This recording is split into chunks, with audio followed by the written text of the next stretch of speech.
শোণিতপুৰ জিলাৰ অন্তৰ্গত তথা ঢেকিয়াজুলি ৰাজহচক্ৰ এলেকাৰ নাৰায়ণপুৰ ভোটকেন্দ্ৰত বিজেপিৰ বুথ সভাপতিৰ বিৰুদ্ধে শুকুৰবাৰে নিশা বিজেপি কৰ্মীয়ে সাব্যস্ত কৰে তীব্ৰ প্ৰতিবাদ। বিজেপি দলৰ মিজিবাৰী গাঁও পঞ্চায়তৰ ৮৬ নং বুথৰ সভাপতি হৰি চৰকাৰে নিৰ্বাচন বিধি উলংঘা কৰাৰ অভিযোগ নিজ দলৰ কৰ্মীৰ। আনকি বুথ সভাপতিগৰাকীয়ে নাৰায়ণপুৰ ভোটকেন্দ্ৰৰ ভিতৰত প্ৰৱেশ কৰি নানান কৌশল অৱলম্বনেৰে নিজৰ পচন্দৰ প্ৰাৰ্থীৰ হৈ প্ৰচাৰ চলোৱাৰ অভিযোগ প্ৰতিবাদকাৰী বিজেপি কৰ্মীৰ। সমান্তৰালকৈ নিজৰ দলৰ কৰ্মীকে আক্ৰমণৰ ভাবুকি দিয়াৰ অভিযোগ উঠিছে বুথ সভাপতিৰ বিৰুদ্ধে। সেয়েহে বুথ সভাপতিগৰাকীৰ বিৰুদ্ধে শ্লোগান দি নিশা নাৰায়ণপুৰ ভোট কেন্দ্ৰৰ পৰিৱেশ উত্তাল কৰে বিজেপি কৰ্মীয়ে।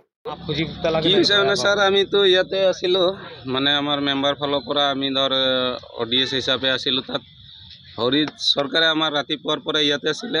তাৰ পৰা ই কি কৰিছে মানে বহুত মানুহ এনেকৈ সোমাই আছে তাৰ ফালৰ পৰা, আৰু চবকে ক'ত ভোট দিব লাগে কি কথা ক'ব লাগে ই মানে নিজে কৈ দিয়ে যায় অমুকক ভোট দিবি বুলি।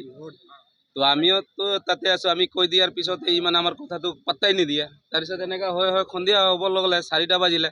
তাৰপিছত আমাৰ ভোট কেন্দ্ৰ বন্ধ হৈ গ'ল 4:30 বজাত। বন্ধ কৰি দিয়াৰ পিছতে আকৌ ইফালৰ পৰা কি কৰিছে 3টা ব্লেংক টিকেট লৈ কেনে আকৌ মানুহ সোমাব ল'লে।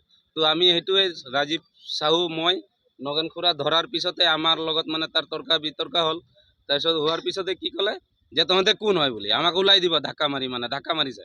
তো এইটো হৈ গ'ল, তাৰ লগত কিবা তৰ্কাতৰ্কি এয়াই মানে সব কাক লগাবি মিনিষ্টাৰক লগাবি কাক লগা। তাৰপিছত এনেকৈ কৰোঁতে হৈ যোৱাৰ পিছতে অলপ পিছত কি হ'ল, আমি যেতিয়া বাহিৰত ওলাই গ'লোঁ তাৰপিছত এই টিকেটটো কৰিলে। পিছত আকৌ বাইদেউ আমাৰ যিটো কেণ্ডিডেট উপমা দাস তাকো ফোন কৰি কৈছে কি নগেনে মাৰিব নেকি অনিলে মাৰিব নেকি এনেকৈ কৰি আৰু তাক ভাবুকি দিছে। মই ফোন কৰি ঠিক আছে মাৰিম এনেকৈ ক'লোঁ মানে।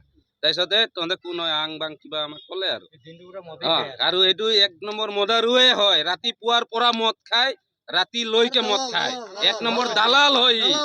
আৰু ই আমাৰ এইটো 5 নং ভোট কেন্দ্ৰ না 5 নং ৱাৰ্ডৰ ই তাকো ভোট প্ৰেচিডেণ্ট বোলে আমাৰ ছাৰে বোলে পাতিছে আমাৰ অশোক সিংহাল ছাৰে। অশোক সিংহালক ছাৰকো আমি ইমানটো আপত্তি কৰি আছো, এইটো হৰি চৰকাৰক ইয়াৰ পৰা বহিষ্কাৰ কৰিব লাগে। কিয় ই 1 নম্বৰ মদাৰু, আৰু কালিও ৰাতি 2 কাৰ্টন মাল লৈ গৈছে আমাৰ চকুৰ আগৰে। ঢেকিয়াজুলিৰ পৰা প্ৰশান্ত বৈশ্যৰ ৰিপৰ্ট, অসম আদিত্য।